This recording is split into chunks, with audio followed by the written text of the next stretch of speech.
Time क्या हुआ वैसे? टाइम कहीं नहीं दिखा रहा। टाइम क्या हुआ? क्या मोबाइल मुझे दे दे। 9:17। हाँ, ताकि कहानी में कब समाप्त करूँगा पता चले। नेक्स्ट सेकंड देखो, एक्चुअल में अपन एक महाराज को पढ़ रहे हैं। कौन सा महाराज को पढ़ रहे हैं आपके? मामजी महाराज को। ये सारा लिखा है वो इनका यही पूरा है, ठीक है, ध्यान रख लीजिएगा। साबला गांव, साबला गांव डूंगरपुर में ही अपने आता है, ठीक है। उस समय कहा जाता है डूंगरपुर रियासत है, यहाँ पर भी राजा का राज था, ठीक है, ध्यान रख लीजिएगा। अपने यहीं के मतलब अपने परिचित ही है, ऐसा समझ लीजिए, ठीक है। अगर अभी होते तो आप दोस्त के गले में हाथ भी डाल सकते हो। नेक्स्ट सेकंड, इनके पिता का नाम है वो ये है, नाम कौन सा भी आपके? दालम ऋषि। सन्यासी आदमी है, बाबा आदमी है, ठीक है। अरे ये बाद में मैं लिखवा दूंगा बाकी तो, क्योंकि तुम्हें समझ में नहीं आएगा, ध्यान रख लीजिएगा। ऐसे लिखना ही नहीं है, मैं तो इसलिए कि तुम्हें जो बोलूं तो शब्द दिख जाए इसलिए ये लिखा हुआ है। तो दालम ऋषि है, एकदम बाबा आदमी है, ठीक है। बाबा आदमी है का मतलब सन्यासी आदमी है। सन्यासी धारण कर लिया, मठ पे ही बैठ रहे, और वो साबला में मठ पे बैठ रहे, ठीक है, ध्यान रख लीजिएगा। इधर उधर घूम फिर रहे, कभी कभी मठ पे आकर बैठ रहे, ठीक है। जैसे ही बाबा गांव में आता है तो सबसे ज्यादा दिक्कत होती है, या फिर सबसे ज्यादा स्वभाव होता है, या फिर सबसे ज्यादा भक्ति जागती है, वो औरतों में ही जागती है, ठीक है। बाकी पुरुषों में जागती नहीं है। बेचारे पुरुष तो सारे दिन गधा मजूरी करने के लिए पैदा हुए। औरतें नवरी भी होती है, ठीक है, ध्यान रख लीजिएगा। और उसमें औरतों के दुख भी ज्यादा जागते हैं, ठीक है, ध्यान रख लीजिएगा। बस बाबे के पास गई नहीं शुरू हो जाती है कि बाबा जी आज तो माथा दुख रहा है, पैर दुख रहे हैं, पेट दुख रहा है। पेट तो हमेशा दुखता ही रहता है, ठीक है, ध्यान रख लीजिएगा। तो ऐसे कैसे एक भाई है, नाम कौन सा? एक दिन आती है बाबा जी माथा दुख रहा है, ठीक है। अगले दिन फिर आती है, बाबा जी बेचारे दोहरा करके देते हैं, बाबा जी पैर दुख रहा है, बाबा जी पेट दुख रहा है, बाबा जी हाथ दुख रहा है, कौन ही दुख रही है। परेशान हो जाते हैं। कौन से बाबा जी परेशान होते हैं? दालम ऋषि, ठीक है। बोलते हैं कि मैं भी इतना स्पेशलिस्ट नहीं हूँ, डॉक्टर थोड़ा कोई। रोज का बुक देते कि भाई ये दौरा ले जा, ये दौरा ले जा, अंगूठी पहन ले, सारी अंगूठी पहन ली है, सारा कुछ पहना दिया है, फिर भी इसके कुछ ना कुछ दुखता ही रहता है, ठीक है। थक हार कर बाबा जी कहते हैं कि बेटा तू एक काम करके यहीं पर रह जा, मेरी धूनी पर ही रह जा, जब भी दुखेगा तो मैं दौरा बांध दिया करूंगा। नहीं, ध्यान रख लीजिएगा, ठीक है। तो कहा जाता है कि इसको धूनी पर ही रख लेते हैं। किनको धूनी पर ही रख देते हैं भैया? अपने केसर भाई को धूनी पर ही रख लेते हैं, ठीक है। सन्यासी व्यक्तित्व, ध्यान रख लीजिएगा। और ऐसी कंडीशन में कहा जाता है कि सन्यासी व्यक्तित्व इतना समर्पण रहेगा नहीं, समर्पण नहीं रहेगा तो मतलब झगड़ा ज्यादा ही होगा, स्पेशली, ठीक है। अपन गृहस्थ होते हैं और कितना कुतरों की तरह लड़ते हैं। तो वो तो सन्यासी है, उसका तो इस मोह माया से कोई मतलब ही नहीं है। और ऐसी कंडीशन में ये दोनों शादी कर लेते हैं, लेकिन इनमें अक्सर झगड़ा चलता ही रहता है। और जब भी ध्यान रखिएगा, अहिंसा के हाथों या हिंसा के हाथों अहिंसा का जन्म होता है, इसी तरह नफरत के हाथों प्रेम का जन्म होता है, ठीक है। और यही है कि इन दोनों पति पत्नी से एक पुत्र उत्पन्न होता है, जिसको ये नाम दिया जाता है। क्या नाम दिया जाता है भैया अपने? मामजी, मामू नाम दिया जाता है छोरे का नाम। उस समय संत वंत नहीं था ये, ठीक है। जो छोरा पैदा हुआ है, ठीक है, लगभग मम्मी पापा रोज लड़ा रहे, रोज का लड़ता हुआ उसको देखता है, ठीक है। और वो सोचता है कि इतनी नफरत क्यों ना दुनिया में प्रेम बांटा जाए, ठीक है। और इसी कारण से कहा जाता है कि जैसे जैसे जवान होता जाता है तो सबसे तगड़ा प्रेमी बन के निकलता है, वो यही आदमी निकलता है। कौन सा आदमी बन के निकलता है भैया आपके? मावजी निकलता है, ध्यान रख लीजिएगा, ठीक है। ये जो भी आप सोच रहे होंगे कि ये खड़े बाल वाली स्टाइल, ठीक है, पैंट आधा कट वाली स्टाइल, ये आज शुरू किए हीरो हीरोइन ने शुरू किए। ये हीरो हीरोइन ने शुरू किए, किसने शुरू किया? आपके माव जी ने शुरू की है, ठीक है। बोकड़ा दाढ़ी रखने वाली स्टाइल किसने शुरू की है? माव जी ने शुरू की है, ध्यान रख लीजिएगा। तो ये सारी मतलब एक तरह से हीरो होता है उस गांव का, साबला गांव का मेन हीरो होता है, वो यही आदमी होता है। कौन सा आदमी होता है? आपके माव जी होता है, ठीक है। खड़े खड़े ही शायरिया बोल देता है, खड़े खड़े प्रेम पत्र लिख देता है। अगर ऐसा कोई आदमी होता है तो वो कौन होता है? आपके माव जी होता है। इतना खतरनाक आदमी होता है। अब जब इतना खतरनाक आदमी होगा तो ऑब्वियसली लड़कियों को सबसे ज्यादा पसंद आएगा, ठीक है, ध्यान रख लीजिएगा। तो सबसे ज्यादा लड़कियां प्रेम करती है वो इसी आदमी से करती है। कौन से आदमी से करती है? हाँ, लड़कियों को कोई सीधा सिंपल सा लड़का पसंद ही नहीं आता है, ठीक है, क्योंकि वो तो कहती है कि ये मम्मा बॉय है। तुम भी यही कहती हो? ध्यान रख लीजिएगा।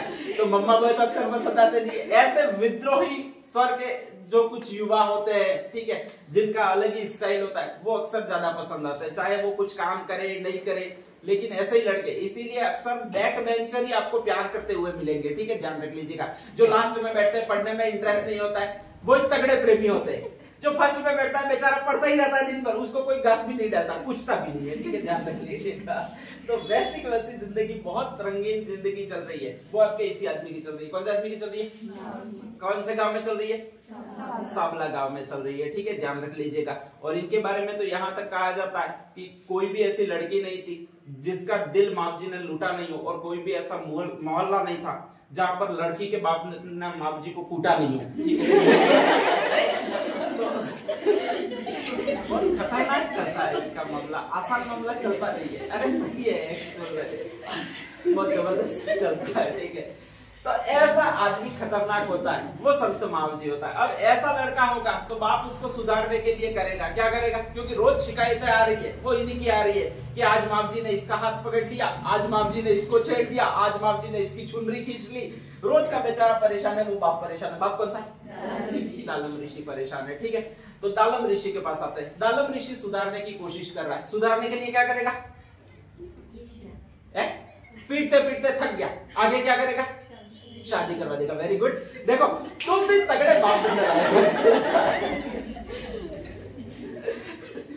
दालम ऋषि ब्राह्मणों की एक लड़की को ढूंढता है और उसका नाम होता है वकत देवी। कहीं लिखा होगा, कौन सी देवी अभी आपके? वकत देवी, ठीक है, ध्यान रख लीजिएगा।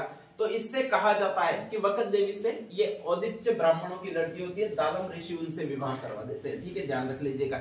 और कहा जाता है दालम ऋषि जो वकत देवी है उसका विवाह इस माव जी से हो जाता है। ये गृहस्थ कंडीशन में आ जाता है। लेकिन पहले जो इतने ज्यादा प्रेम पत्र यानी दरवाजे खोल रखे होते हैं सारे दिल के, ठीक है, ध्यान रख लीजिएगा, वो आसानी से नष्ट नहीं होते। किसी न किसी के फोन आते ही रहते हैं, रात में आ जाते हैं कभी दिन में आ जाता है, दिक्कत चलती रहती है, इनका भी झगड़ा होता ही रहता है। इसीलिए इनको स्पेशली सारी साबला की लड़कियां थी वो गोपियां कहती थी, वो एक दूसरे से लड़ भी जाती थी कि तू ये मेरा, ये समझाते थे उनको, अरे मेरा तेरा कुछ नहीं होता है, मैं कृष्ण का रूप हूं। किसका रूप?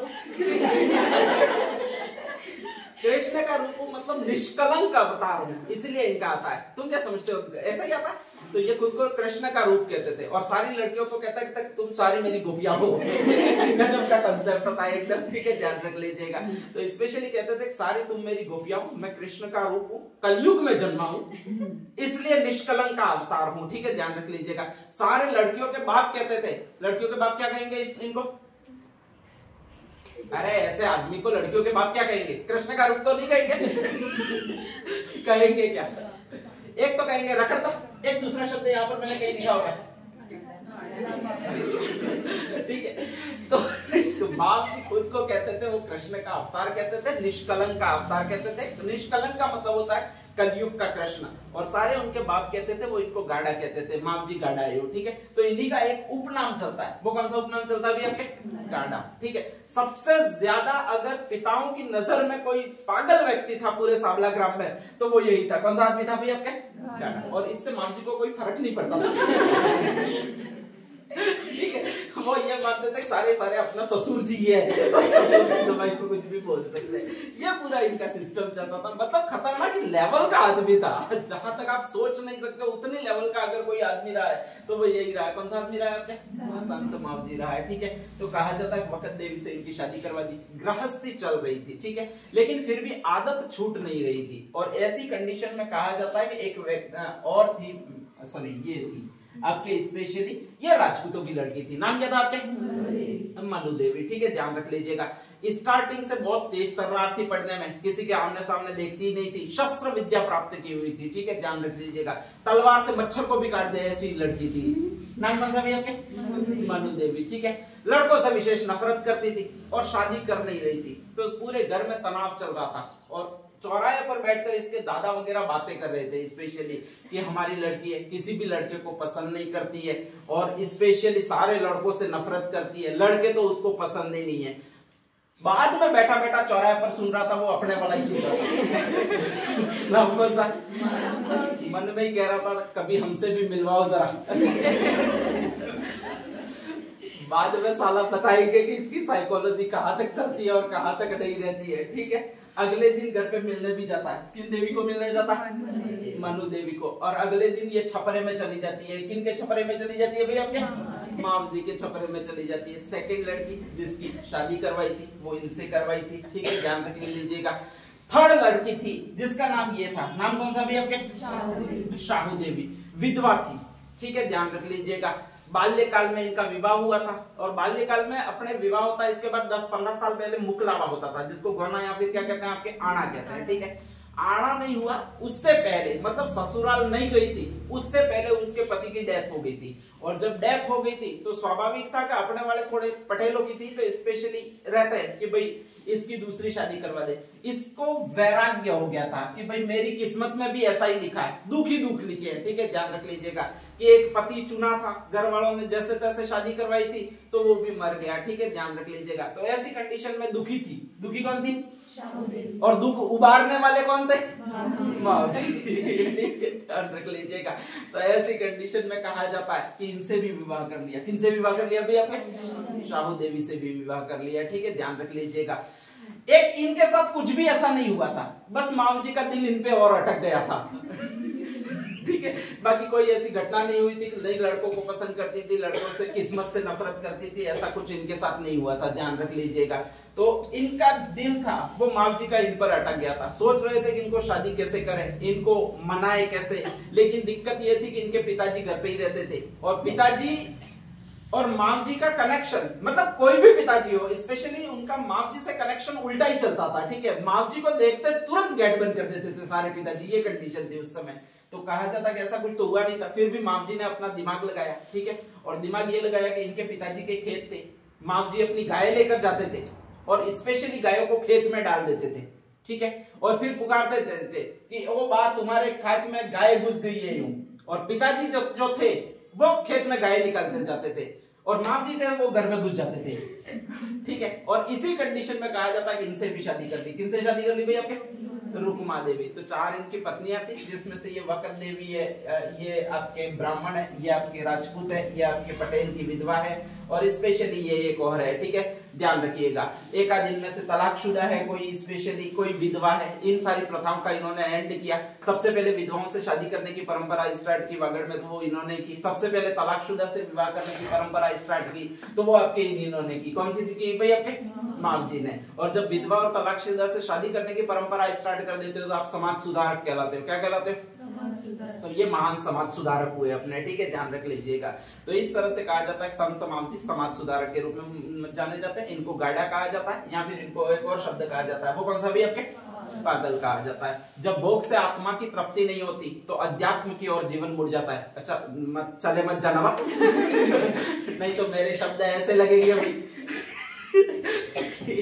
आप तुरंत के तुरंत ये सोचो कि भाई ये बापसी बैठे हुए और अपन अब तो सन्यासी बन गए। ठीक है, वो लाइन है ऐसी, ध्यान रख लीजिएगा।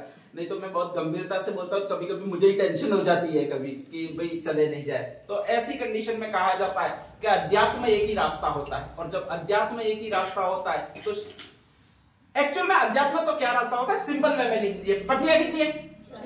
अपने से एक नहीं संभलती है, रोज घर में टंटे लगे ही रहते, पापा और मम्मी के देखा होगा। ठीक है, यहाँ पर कितनी है? 4। घर में कितने टंटे लगे होंगे ये आप भी सोच सकते हो। ठीक है, ऐसी कंडीशन में कहा जाता है घर में शांति नहीं मिलती थी। और जब घर में शांति नहीं मिलती थी तो वो एक ऐसी एकांत जगह की खोज में चला जाते थे जहां पर उनको कोई डिस्टर्ब नहीं करे। और वहीं आपके एक धाम था जिसको कौन सा धाम कहा जाता है? आपके वेणका धाम। ठीक है, ध्यान रख लीजिएगा। 3 नदियों के संगम पर, 3 नदियां, सोम माही जाखम। ठीक है, ध्यान रख लीजिएगा। और सोम माही जाखम में 3 नदियों के संगम पर टापू था, वहां पर जाकर ये बैठ जाते थे। बहुत असीम सुकून मिलता था। एक पीपड़े का पेड़ था, स्पेशली उसके नीचे बैठते थे। कम से कम वो टन टन टन टन दिन भर होता नहीं रहता था। ठीक है, अच्छा लगता था। धीरे धीरे ये बात पता चली लोगों को कि यार 4 बीवियां फिर भी बन गया आदमी। क्या बन गया? आपके साधु बन गया है। और रोज का बैठा रहता है, और रोज का बैठा रहता है वो आपके एक वृक्ष के नीचे बैठा रहता है। बहुत बड़ा तपस्वी और बहुत बड़ा साधु है। पहले लोग गाड़ा कहते थे, लेकिन अब तो गाड़ी बातें भी नहीं करता है, अच्छी बातें करता है हमेशा। ठीक है, और अपने भारत के लोगों को क्या चाहिए? वापसी चाहिए। ठीक है, तो जो भी वहां पर आसपास नवाटापरा के लोग थे वो आने लगे। किनके पास आने लगे भाई? आपके माप जी के पास आने लगे, ध्यान रख लीजिएगा, ठीक है। और जैसे ही माप जी के पास आने लगे तो उन्होंने चढ़ावा चढ़ाने लगे। जैसे ही चढ़ावा चढ़ाने लगे तो ये चढ़ावे को बांटने लगे धीरे धीरे, ठीक है। और जैसे ही चढ़ावे को बांटने लगे तो इनका संप्रदाय बढ़ता रहा। इन्होंने अपने संप्रदाय का नाम दिया वो निष्कलंक संप्रदाय नाम दिया। क्या नाम दिया? निष्कलंक। और उसी की स्थापना की वो यहाँ पर की। कहां पर की भाई? आपके वेड़ का धाम में की, ठीक है। कुछ भजन वगैरह कृष्ण के ये गा लेते थे, लोगों की और आस्था बढ़ी। और दूसरा क्या है कि अपने जैसे ही भजन मिल गया तो अपन तो खड़े खड़े शुरू हो जाता है, बस ये ऐसे, ठीक है, तो अच्छा भी लगता है। तो ऐसी कंडीशन में भजन वगैरह गाने लगे और शुरू हो गया। अब सारे दिन वहां पर बीट लगने लगी। माम जी को लगा कि यार मेरा आकांत बाधित हो रहा है, ठीक है। तो उन्होंने पूजा पद्धति की स्थापना की और उन्होंने कहा कि देखो अपन कृष्ण का अवतार है। वो तो मैं पहले से ही मान रहा हूँ, जब 12 वर्ष का था तब से ही, ठीक है, ध्यान रख लीजिएगा। लेकिन अब तुम भी ढंग से मेरा पूजा अर्चना करनी है यहाँ पर, तो ढंग से करोगे। ढंग से कैसे करोगे? तो देखो मैं रात भर यही रहता हूँ, दिन भर यही रहता हूँ। तुम ऐसा नहीं रात को 1 बजे वापसी हो करके आ जाओ, ठीक है। एक तो शब्द होता है, वो कौन सा शब्द होता है आपके? प्रभातिया। सुबह में 4 बजे आरती करोगे और मुझे जगाओगे, ठीक है, ध्यान रख लीजिएगा। अपन ये पीपड़ा है, उसकी 2 शाखाएं हैं, एक दूरी बांधी हुई है, इधर झूला है और इस झूले में मैं लेटूंगा, ठीक है, ध्यान रख लीजिएगा। तो तुम सुबह में 4 बजे आओगे। कितने बजे आओगे?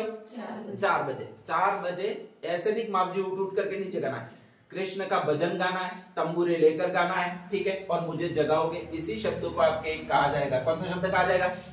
प्रभातिया शब्द कहा जाएगा, ठीक है। और इस तरह पूजा करोगे। मेरी पूजा मतलब कृष्ण की पूजा तुम कर रहे हो, ध्यान रख लीजिएगा। कृष्ण की मूर्ति सामने ही है, जिनको मेरे में आस्था वो मेरी पूजा कर लेना, कृष्ण में आस्था वो कृष्ण की पूजा कर लेना, ठीक है, ध्यान रख लीजिएगा। 4 बजे मैं उठूंगा, नहाऊंगा वगैरह सारे काम करूंगा तो लगभग 6-7 बज ही जाएगी, ठीक है। इसके बाद अपन पूजा पाठ करेंगे, ध्यान रख लीजिएगा। और जैसे ही पूजा पाठ स्टार्ट होगा तो वो लगभग 8 से 10 बजे तक चलेगा। 8 से 10 बजे के बाद वापसी को भूख भी लगती है, ध्यान रखना। ऐसा नहीं सुबह से शुरू हुआ और होते ही रहो। तो तुम मुझे भोजन करवाओगे। क्या करवाओगे? भोजन। और इसी को कहा जाता है आरोगण। क्या कहा जाता है अभी आपके?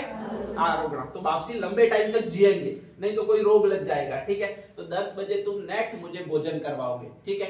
10 से 11 तक तुम जो भी लाओगे, कोई प्रसादी वगैरह लाओगे इसी घर पे बजा कर ना कर, मुझे पता है तुम मुझसे बहुत प्रेम करते हो, ठीक है। तो ऐसी कंडीशन में मैं तुम्हारे पास से भोजन करूंगा। भोजन करने के बाद जैसे ही 12 बजेगी तो सुबह से 4 बजे से वापसी उठे हुए तो क्या हो जाएंगे? थक जाएंगे थक जाएंगे, सो जाएंगे। तो बहुत मीठी मीठी धुन में धीरे धीरे, ऐसा नहीं ताली बजा रहे हो और भंडाट भजन बोल रहे हो, धीरे धीरे धीरे धीरे भजन बोलते बोलते एकदम स्लो साउंड करनी है और मुझे सुलाना है। और इस सुलाने को क्या कहा जाएगा? ठीक है, ध्यान रख लीजिएगा। और कहा जाता है फिर आपके चुपचाप बिना हो हल्ला किए घर पे चले जाना है। अगले दिन कब आना वापस? 4 बजे। तो माम जी ने निष्कलंक संप्रदाय में आपके 3 प्रकार की पूजा पद्धति प्रचलित की। एक तो प्रभातिया कहलाती है, एक आरोगणा कहलाती है और एक शंखनाद कहलाती है, ठीक है, ध्यान रख लीजिएगा। एक सुबह 4 बजे थी, एक से 8 से 10 बजे थी जो भोजन करवाने से संबंधित थी। एक और थी, उसको क्या कहा जाता है आपके? नाद कहा जाता है। नेक्स्ट आगे धीरे धीरे अंतर्ध्यान लगा रहा, भगवान में लगा रहा। तो ऐसी कंडीशन में कहा जाता है कि दिव्य ज्ञान की प्राप्ति हुई। और दिव्य ज्ञान की जब उनको प्राप्ति हुई तो उन्होंने भविष्यवाणियां करनी स्टार्ट कर दी। और भविष्यवाणियां जो करनी स्टार्ट कर दी वो अपनी वागड़ी भाषा में की, ठीक है। जैसे दूरी दीवा लगेगा, एम कही तू मावजी महाराज। तो ये अपना नाम डालना ही है, एम कही तू मावजी महाराज, ये भी खुद मावजी महाराज बोल रहे हैं। सबसे बड़ी बात तो ये है, ठीक है, ध्यान रख लीजिएगा। तो फिर उन्होंने सोचा कि यार मैं अब ऐसा क्यों नहीं करूं, कुछ ग्रंथ वगैरह मेरे लिख दूं, ठीक है। तो कहा जाता है वो वहां से अपने एक एकांत स्थान पर चले गए। एकांत स्थान इसको कहा जाता है धौलागढ़। कौन सा कहा जाता है? आसपुर के पास में जंगल का एरिया, ठीक है। एक बहुत ऊंची सी पहाड़ी है, शिव मंदिर है वहां पर स्पेशली। और वहां पर कोई भी आता नहीं है क्योंकि बेनेश्वर में तो रोज भीड़ लगी जाती थी, लेकिन वहां पर आएगा, चल के आएगा, वापस आएगा, शाम हो जाती है इतना, और कोई भी आएगा नहीं। तो इसलिए उन्होंने एकांत स्थान को चुना जिसका नाम था धौलागढ़। कौन सा नाम था भाई आपके? धौलागढ़।